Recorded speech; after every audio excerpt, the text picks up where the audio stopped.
El lenguaje sí es muy importante en el sentido de que define y guarda una memoria colectiva y guarda una serie de conocimientos que a veces no se pueden traducir al español. ¿Podrías ponerme algún ejemplo de algo que no puedes nombrar digamos, en castellano, que solamente en zapoteco podrías hacer? La palabra Xkenda.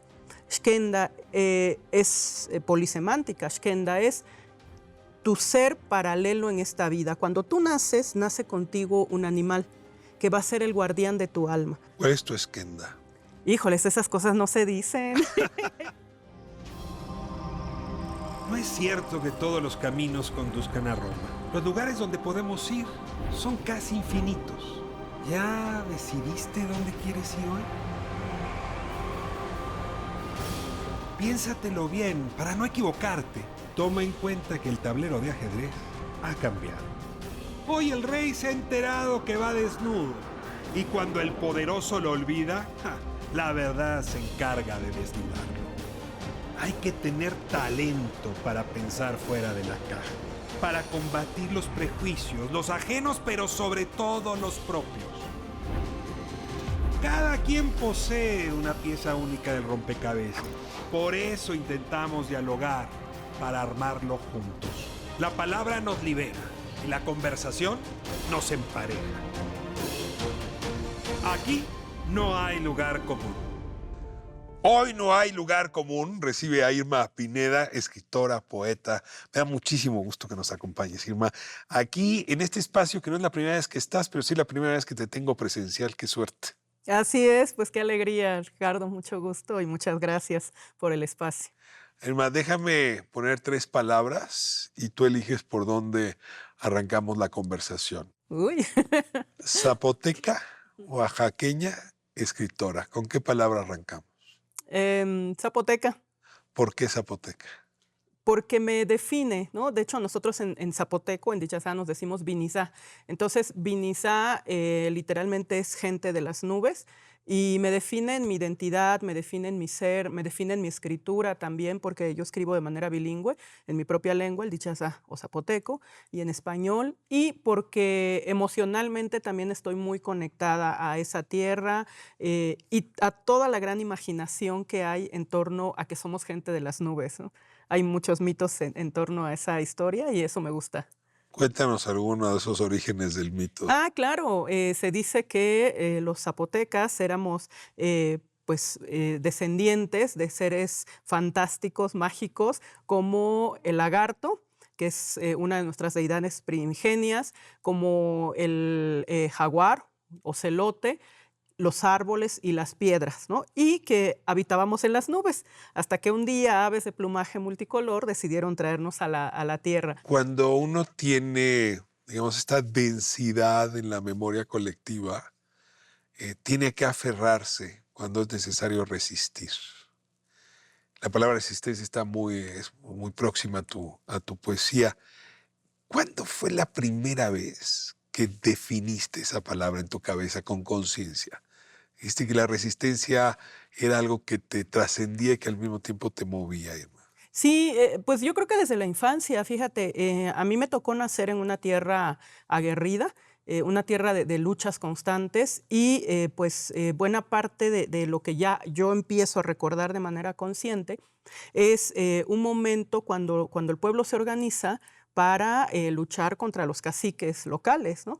Y esto generó un proceso muy, muy importante en el Istmo, en Juchitán, de donde yo soy, que entró el ejército, violentó a la población y entonces empieza a aparecer en lo que yo escuchaba, la palabra resistencia, ¿no? La resistencia del pueblo, la resistencia a partir de las luchas por la defensa del territorio, por la defensa de la cultura, y se quedó ahí.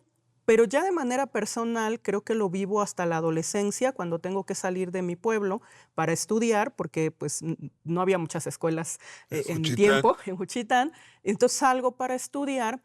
sabes, Y incluso del estado de Oaxaca. así es, me voy al Estado de México y me doy cuenta que llego a una tierra totalmente ajena a mí, fría, a diferencia del calor que yo vivía, hablando en un lenguaje, el español, que no era mi lenguaje habitual, ¿no? Porque pues yo en Juchitán todo el tiempo me movía, mi vocabulario y mi pensamiento era en el Diyazá, en el zapoteco. Entonces, tengo miedo de que al estar en una tierra ajena, con un lenguaje ajeno, una cultura bien Tú te distinta, vayas a perder. sí, se me olviden las cosas que me eran significativas e importantes, ¿no? Y entonces ahí es cuando empiezo a escribir de manera bilingüe, como una manera de hacer que lo que soy, mi lengua, mi cultura, mi pueblo, la identidad, las luchas de mi pueblo, permanezcan en mí, ¿no? Ma, Resistan. voy a regresarme un poco en el tiempo. Ujú. Tu padre es un desaparecido, Así es. justamente de esa represión de los años 70.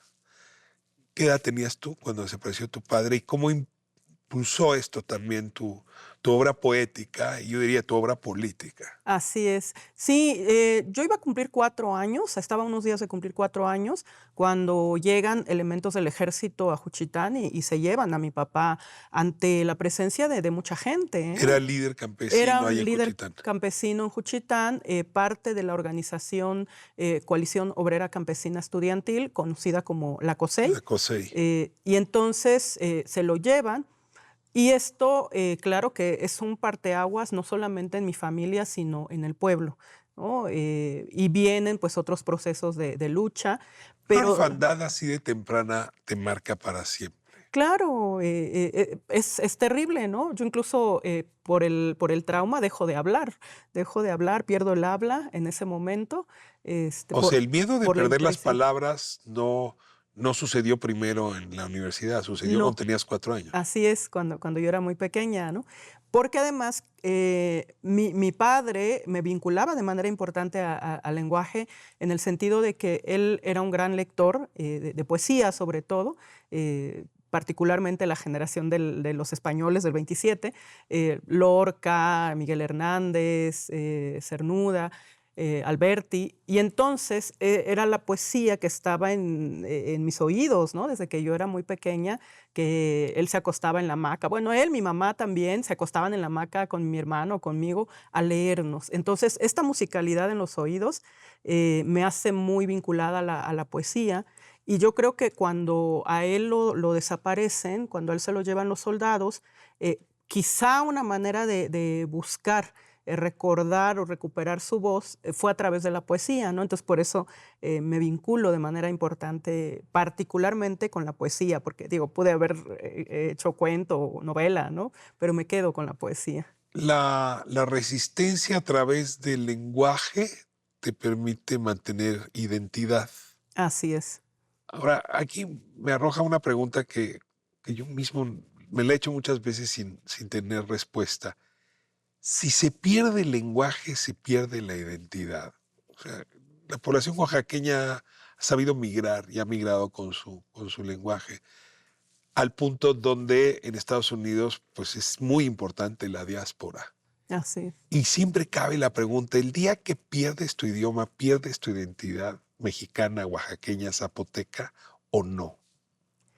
Creo que pierdes una buena parte de tu identidad, ¿no? No absolutamente en el sentido que mucha gente que pues desafortunadamente ha perdido su lengua sí mantiene otros elementos culturales, ¿no? Prácticas, comida, vestimenta, fiestas, ¿no? Una serie de elementos. Pero el lenguaje sí es muy importante en el sentido de que define y guarda una memoria colectiva y guarda una serie de conocimientos que a veces no se pueden traducir al español, ¿no? Una serie de conocimientos que pues, se han ido acumulando a lo largo de siglos y que pueden nombrar cosas que desde el español no podemos nombrar. Pueden nombrar historias que desde el español ya no podemos recuperar. Entonces, pues se pierde la lengua, sí se pierde una parte importante de la identidad. Te voy a meter en un camisa de 11 varas. ¿Podrías ponerme algún ejemplo de algo que no puedes nombrar, digamos, en castellano, que solamente en zapoteco podrías hacer? Sí, hay un par de palabras que me gustan mucho, o 3 más bien. Una es, por ejemplo, la palabra viusa. Viusa, lo traducimos de manera funcional como huésped, como visitante, ¿no? Pero en realidad no es solo el visitante, sino es Biu, es el que entra, llegó, Za es el que viene andando en los caminos. Entonces, el Biu, o sea, para nosotros es la persona que anda por los caminos, pero que va a llegar a visitarnos con nuevas, ¿no? Con noticias, con novedades, porque viene de esos otros caminos, ¿no? Un poco la imagen del juglar medieval, ¿no? Que anda recorriendo los caminos y llega y te va a contar historias. ¿Mensajero podría ser? No solo mensajero, sino que va a contarte lo que viene recuperando de los otros lugares y de los otros caminos. Pero fíjate, necesité muchas palabras para intentar explicar una sola palabra en zapoteco, ¿no? Lo mismo la palabra xkenda. Xkenda es polisemántica. Xkenda es tu ser paralelo en esta vida. Cuando tú naces, nace contigo un animal que va a ser el guardián de tu alma. Es tu ser paralelo, es tu guardián. Y entonces nos enseñan a que tenemos que cuidar a los animales, porque si dañamos a un ser vivo que no es humano, estamos dañando a otra persona. ¿Cuál es tu xkenda? Híjoles, esas cosas no se dicen. Imagínate que tus enemigos sepan cuál es tu xkenda. Van y lo apedrean. Tomo nota, nunca volver a preguntarlo. Pero tienes. ¿Perdón? ¿Tienes tu xkenda? Sí, a todos en algún momento se nos hace esta revelación porque en la cultura pues hay seres con dones, ¿no? Hay seres que traen un don especial y que pueden hacer esta lectura. Y también... ¿Y si quiero averiguar cuál es el mío? Sí, tienes que ir y hacer todo un proceso, un rito. ¿A qué edad se revela el xkenda? Bueno, tiene que ser vinculado al nacimiento. Ya, desde el nacimiento. Desde el nacimiento, por ejemplo, hay una tradición de que el padre, mientras espera el nacimiento, el padre o alguien cercano a la familia tiene que trazar en la tierra figuras. Y la figura que está trazando, lo que se le ocurra, ¿no? Un gato, un perro, un pez, un lagarto. Y la figura que está trazando en el momento que lanza el recién nacido su primer llanto, ese es el guardián de su alma, ¿no? A ese se vincula. Y a veces... O sea, mientras la madre está pariendo a la hija o al hijo, el padre está buscando el xkenda. Sí, o alguien cercano a la familia, ¿no? Puede ser la abuela, puede ser el abuelo. En la tierra te llegan estas revelaciones hasta que se vincula justo en el momento del nacimiento con el animal que estás dibujando. Me debes la tercera palabra. Dijiste son tres, bueno, que voy a darte de ejemplo. Xkenda. Y la otra palabra es Xilase. Xilase es una enfermedad que tiene que ver con el extrañar a alguien, un poco como el saudade, ¿no? del portugués. El extrañar a alguien, pero no es solamente la nostalgia, es como se acerca quizá a lo que podríamos decir en español la enfermedad de la melancolía. Yeah. Vacío, la falta. Sí, el extrañar algo, el sentir esta angustia quizá, vacío, no sé ni decirlo en español, me cuesta ubicar cuál es exactamente en español el sentimiento que definiría al xilase, pero se vuelve una enfermedad y hay cuestiones físicas, ¿no? Que la piel cambia, tus vellos se engrosan y se vuelven como espinas, te pueden aparecer manchas blancas en el cuerpo, en la piel, y eso es xilase. ¿El xilase te mata? Te mata, y de hecho a veces decimos, hay una frase, la frase más común cuando te ven enfermo es "Cayuti xilase", la ave, literalmente lo está matando xilase, ¿no? Entonces, pero es esta emoción, sentimiento, que ni siquiera hasta ahora no puedo definir bien en español, ¿no?